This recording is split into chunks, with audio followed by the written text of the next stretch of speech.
Data House Capital. Aujourd'hui débute une série de formations sur Excel et pour cette première formation, nous allons apprendre ensemble comment créer une base de données sous Excel. Comme vous le savez, Excel est un logiciel tableur et sa fonction principale, c'est de pouvoir faire des calculs, des analyses.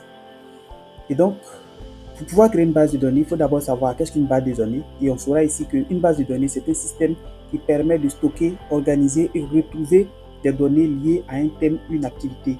Par exemple, les élèves d'une école, les clients d'une entreprise, les produits des magasins, le chiffre d'affaires d'une entreprise, etc.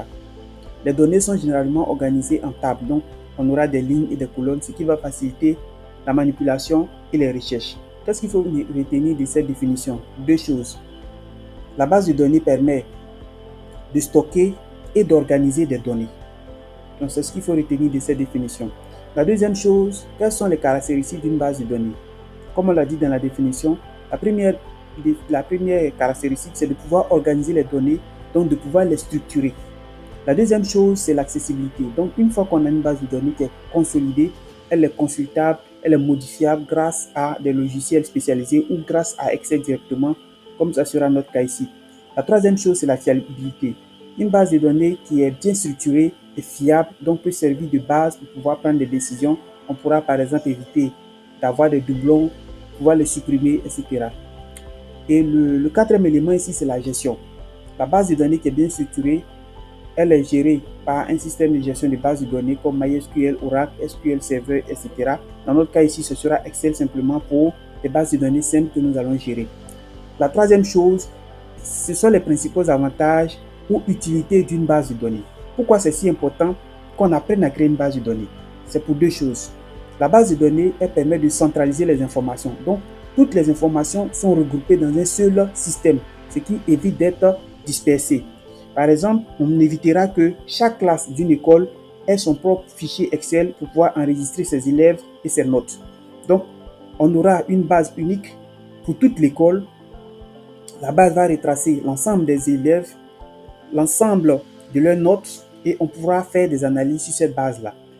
La deuxième chose, c'est de pouvoir faire des analyses et la prise de décision. Donc, une fois que les informations sont centralisées, on pourra donc les analyser et de pouvoir générer des rapports, de pouvoir générer des statistiques et des tableaux de bord qui vont guider les choix stratégiques. Par exemple, on pourra, sur la base des analyses, nous rendre compte est-ce que ce cours est compris par les élèves ou pas à travers les notes et les moyennes qui seront obtenues. Est-ce qu'on peut garder tel enseignant parce qu'on pourra peut-être remarquer que les classes qui sont tenues par tel enseignant, on constate que les élèves ont des notes qui ne sont pas très bonnes.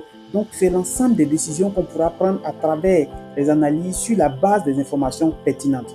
Donc, voilà pourquoi il est important pour nous de d'abord savoir créer une bonne base de données sous Excel. Parce que sans ça, nous allons pouvoir faire des analyses qui ne seront pas pertinentes, des analyses qui ne seront pas correctes et des décisions qui vont être prises sur cette base-là ne seront pas justes. Donc, ici, on a un petit récapitulatif de l'utilité d'une base de données. Donc, on retrouve en premier lieu le fait de centraliser les données, on a déjà évoqué tout à l'heure, de pouvoir faciliter les recherches. Donc, quand on a une base de données qui est unique, qui est centralisée, on peut facilement rechercher les informations. Le troisième élément, c'est la cohérence, c'est de garantir la cohérence. Donc, une fois qu'on a une base de données unique, on a une seule manière d'enregistrer les informations. Donc, les données, on peut les retrouver de façon beaucoup plus cohérente. Par exemple, quelqu'un dans sa classe peut choisir d'enregistrer le sexe sous forme de H et F pour dire homme et femme. Dans une autre classe, on aura M et F, donc masculin et féminin. Et donc, ça fait des enregistrements d'une même information, mais sous différents formats. Et pour faire des analyses sur cette base, on ne sera pas vraiment pertinent. Alors que quand la base de données, elle est unique, elle est centralisée, on a la même manière d'enregistrer et ça permet de mieux faire les analyses. Donc, on est cohérent dans les analyses qu'on va faire. Ensuite, il y a la sécurisation des données. Donc, une fois que la base de données, elle est centralisée, on pourra donc la sécuriser en restreignant l'accès à certaines informations, en restreignant la modification de certaines informations, etc. Donc, voici à peu près les utilités d'une base de données. Et en dernier lieu, quelles sont les consignes pour créer une base de données Excel qui est réussie? Il y a 4 choses. La première chose, c'est de planifier avant de créer.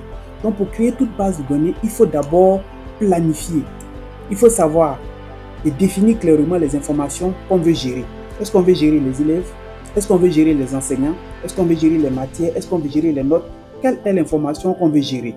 À partir de là, on va identifier les relations entre les différentes données.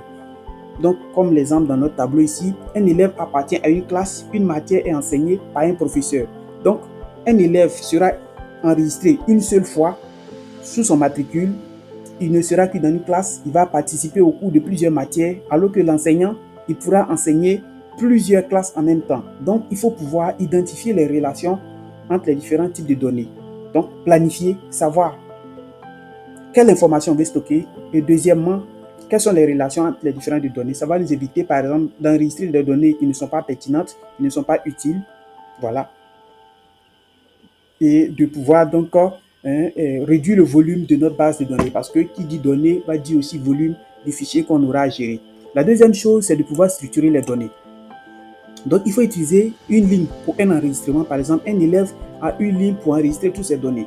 Ensuite, une colonne ne prend en compte qu'un type d'information.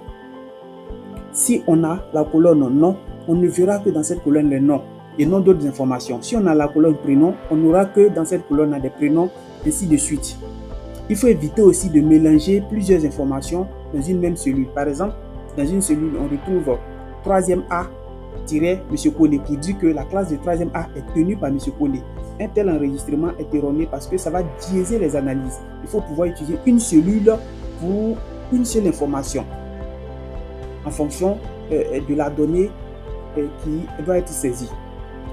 Troisième chose, c'est de pouvoir avoir des identifiants uniques. Bien sûr, pour une école, on peut avoir plusieurs élèves qui ont le même nom de famille. Comment les différencier quand on veut faire des analyses? C'est en leur donnant un identifiant unique. Et comme vous l'avez remarqué dans la vie de tous les jours, ces élèves-là ont des numéros de matricule. Donc à partir de cela, on va pouvoir identifier et distinguer un élève de tous les autres à partir du numéro de matricule. Enfin, il faut mettre en place des règles de saisie pour éviter, comme je le disais plus haut, qu'une personne puisse enregistrer par exemple les sexes en mettant M et F, alors qu'une autre personne va mettre homme et femme, alors qu'une autre personne va mettre H et F. Voilà, ça va donc permettre de structurer les données. Donc, il faut mettre en place des règles de saisie à travers les validations de données. Ça va nous permettre d'avoir des données qui sont donc bien structurées. Donc, on a 4 étapes. Première des choses, planifier avant de créer. Deuxième chose, structurer les données. Troisième chose, utiliser des identifiants uniques. Et quatrième chose, mettre en place des règles de saisie.